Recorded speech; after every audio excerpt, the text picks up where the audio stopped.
मनोज जरांगे आज मस्साजोगला जाणार। देशमुख कुटुंबियांची भेट घेऊन मस्साजोगच्या नागरिकांसोबत चर्चा करणार। धनंजय मुंडे यांना बेल्स पाल्सी आजार असून रिलायन्स हॉस्पिटलमध्ये उपचार सुरू। मुंडेंची एक्सपोज करत माहिती, आजारामुळे सलग 2 मिनिटंही नीट बोलता येत नाही। मंत्रिमंडळाच्या बैठकीला आणि जनता दरबाराला त्यामुळेच अनुपस्थित राहिल्याचं केलं स्पष्ट। अंजली दमानिया यांच्या विरोधात फौजदारी याचिका दाखल करण्याची प्रक्रिया सुरू। मंत्री धनंजय मुंडे यांची माहिती, दमानियांचे आरोप मुंडेंनी फेटाळले। मंत्रिमंडळ सचिवांच्या मान्यतेची खरी कागदपत्र मुंडेंनी आणली समोर। दमानियांनंतर सुरेश धस यांच्याकडून धनंजय मुंडेंवरती आरोप। मुंडेंनी नॅनो युरिया, नॅनो डीएपीच्या खरेदीसाठी 12 मार्चला खरेदीचा प्रस्ताव दिला। मात्र त्याच दिवशी जीआर कसा निघाला, सुरेश धस यांचा सवाल। धनंजय मुंडेंनी भ्रष्टाचार केलाय, परंतु अजित पवार सातत्यानं त्यांना वाचवतायत, करुणा मुंडे यांचा धक्कादायक आरोप। तर सरकारनं जनतेच्या मतांचा गैरवापर केल्याची करुणा मुंडे यांची टीका। परळीमधील महादेव मुंडे हत्या प्रकरणामध्ये विशेष पथकाकडून 50हून अधिक जणांची चौकशी। पोलीस उपअधीक्षकांच्या मदतीसाठी पोलीस अधीक्षक नवनीत कौर यांनी विशेष पथक केलं नियुक्त। दिल्लीमध्ये 98वे अखिल भारतीय मराठी साहित्य संमेलन आजपासून सुरू होणार। पंतप्रधान नरेंद्र मोदी यांच्या हस्ते संमेलनाचं उद्घाटन होणार। डॉक्टर तारा भवाळकर संमेलनाच्या अध्यक्ष, तर शरद पवार संमेलनाचे स्वागताध्यक्ष। दिल्लीमध्ये होणाऱ्या मराठी साहित्य संमेलनामध्ये पंतप्रधान नरेंद्र मोदी, शरद पवार, मुख्यमंत्री देवेंद्र फडणवीस एकाच मंचावरती येणार। फडणवीस साहित्य संमेलनाचे प्रमुख पाहुणे। 98व्या अखिल भारतीय मराठी साहित्य संमेलनासाठी राज्य सरकारकडून 2 कोटींचा अतिरिक्त निधी मंजूर। अधिक निधीची मागणी केली होती साहित्य महामंडळानं।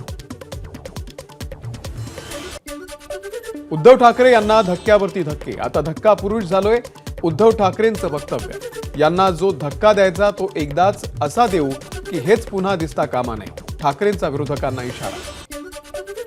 मुंबई महानगरपालिकेच्या निवडणुका एप्रिल किंवा मे महिन्यामध्ये लागण्याची शक्यता उद्धव ठाकरे यांनी व्यक्त केलं भाकीत। कुर्ला कलिना येथील पदाधिकाऱ्यांना मार्गदर्शन करताना उद्धव ठाकरे बोलत होते। लाडकी बहीण योजनेचे कोणतेही निकष बदललेले नाहीत। ज्या लाडक्या बहिणी निकषामध्ये बसत नाहीत अशाच लाडक्या बहिणी लाभापासून वंचित राहणार, मंत्री आदिती तटकरे यांनी केलं स्पष्ट। ज्या महिलांनी लाडकी बहीण योजनेसाठी अद्यापही अर्ज केलेला नाही, तसंच 21 ते 65 वयाची अट असल्यानं ज्या महिला आत्ताच 21 वर्षाच्या झाल्या आहेत त्यांच्यासाठी मंत्रिमंडळ बैठकीमध्ये नव्यानं निर्णय होण्याची प्रतीक्षा। संगमेश्वरमधील कसबा पेठ येथे छत्रपती संभाजी महाराज यांचं भव्य स्मारक बांधण्यासाठी राज्य सरकार ॲक्शन मोडवर। सरदेसाई वाडा परिसरातील जमिनीची मोजणी होऊन सरकार जमीन खरेदी करणार। राज्यमंत्री योगेश कदम यांनी प्रत्यक्ष जागेवर जाऊन केली पाहणी। उपमुख्यमंत्री एकनाथ शिंदे आज गोंदिया जिल्ह्याच्या दौऱ्यावर। शिंदेंच्या उपस्थितीमध्ये काँग्रेसचे सहस्राम कोरोटे हे करणार शिवसेनेमध्ये प्रवेश। उपमुख्यमंत्री एकनाथ शिंदे यांना आणखी एक झटका। शिंदे मुख्यमंत्री असताना काढलेलं 1400 कोटींचं टेंडर रद्द। मुंबईमधील सर्व झोपडपट्ट्यांमधील कचरा गोळा करण्याची निविदा रद्द। आजपासून 10वीची परीक्षा 16 लाख विद्यार्थी देणार परीक्षा। राज्यातील सरकारी, अनुदानित आणि खासगी व्यवस्थापनाच्या 23,000हून अधिक शाळांकडून जय्यत तयारी। धाराशिवमध्ये कसबे तळवडे येथे अखेर 10वीचं परीक्षा केंद्र मिळालं। बऱ्याच वर्षांपासून गावामध्ये 10वीसाठी परीक्षा केंद्र असावं अशी होती मागणी।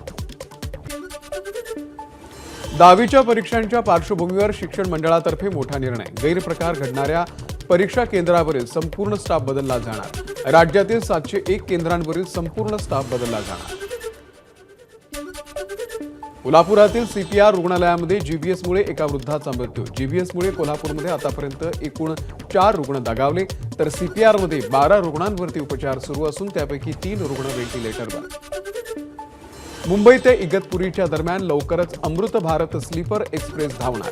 स्लीपर एक्सप्रेसमध्ये 16 डबे असून त्यामध्ये 11 एसी, 3 टायर, 4 एसी 2 टायर आणि 1 फर्स्ट एसी कोचला याचाही समावेश. ठाणे ते बोरिवली हा बोगदा प्रकल्पामध्ये घोटाळा झाल्याचा आरोप, पत्रकाराची हायकोर्टामध्ये याचिका. मात्र याचिका तथ्यहीन असल्याचा मेघा इंजिनिअरिंगचा दावा. याचिकाकर्ता सरकार आणि मेघा इंजिनिअरिंगला देखील प्रतिज्ञापत्र दाखल करण्याचे हायकोर्टाचे निर्देश. सुप्रीम कोर्टानं अरुण गवळीला जामीन नाकारला. 2007 मध्ये शिवसेना नगरसेवक कमलाकर जामसंडेकर हत्या प्रकरणामध्ये गवळीला झाली आहे जन्मठेपेची शिक्षा.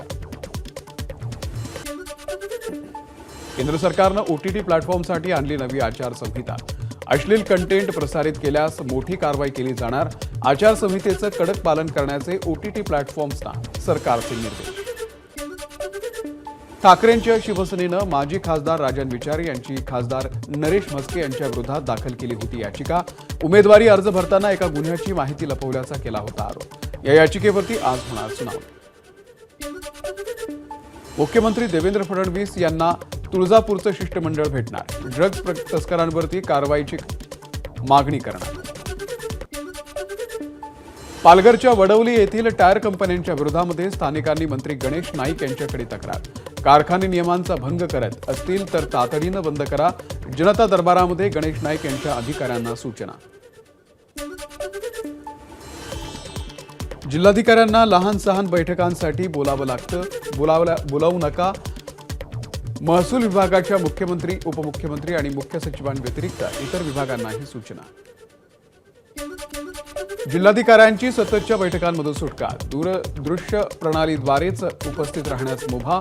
बैठकीसाठी बोलावणाऱ्या मंत्र्यांना मुख्यमंत्री देवेंद्र फडणवीस यांच्याकडून चाप लावण्यात आला. कशेडी घाटाचं काम मार्च अखेरपर्यंत पूर्ण करा. सार्वजनिक बांधकाम मंत्री शिवेंद्रराजे यांचे आदेश. निधी हवा तर वाढवून घ्या, पण काम पूर्ण करा. सार्वजनिक बांधकाम मंत्री शिवेंद्रराजे भोसले यांचे अधिकाऱ्यांना आदेश. हलगर्जीपणा केला तर कारवाई करेन, शिवेंद्रराजे यांचा थेट इशारा. तुळजाभवानी मंदिराच्या प्राचीन गाभाऱ्यामधील भेगांचं खरं कारण समोर. नव्या कळसाचं वजन पूर्वीच्या वजनाच्या चौपट असल्यानं शिळांना तडे. धाराशिवचे पालकमंत्री प्रताप सरनाईक यांचं वक्तव्य. पंतप्रधान नरेंद्र मोदी स्वतःला विश्वगुरू समजतात. प्रकाश आंबेडकर यांची टीका. मोदी अमेरिकेला जाऊन आल्यापासून शेअर मार्केट पूर्णपणे कोसळतंय. दुसरीकडे अमेरिकन डॉलरही महाग होत चाललाय. आंबेडकरांचा हल्लाबोल.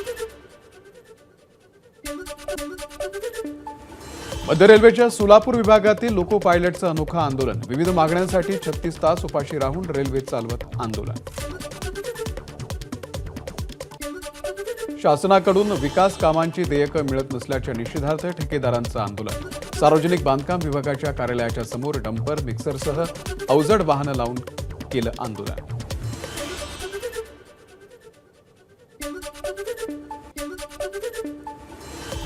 अकोला महानगरपालिकेच्या समोर प्रहार पक्षाच्या दिव्यांग बांधवांचं आंदोलन.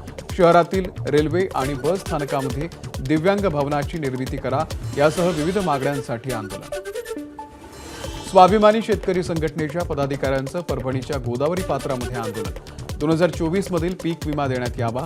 सोयाबीन खरेदी केंद्र सुरू ठेवण्यात यावं यासह विविध मागण्यांसाठी आंदोलन. कृषी मंत्री माणिकराव कोकाटे यांना 15,000च्या जात मुचलक्यावरती जामीन मंजूर.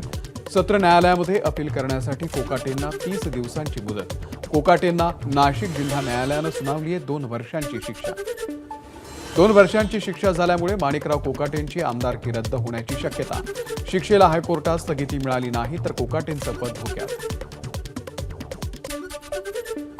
तुकाराम दिघोळे आणि आपलं राजकीय वैर होतं, त्याच राजकीय वैरामधून केस करण्यात आली होती. माणिकराव कोकाटेंची प्रतिक्रिया.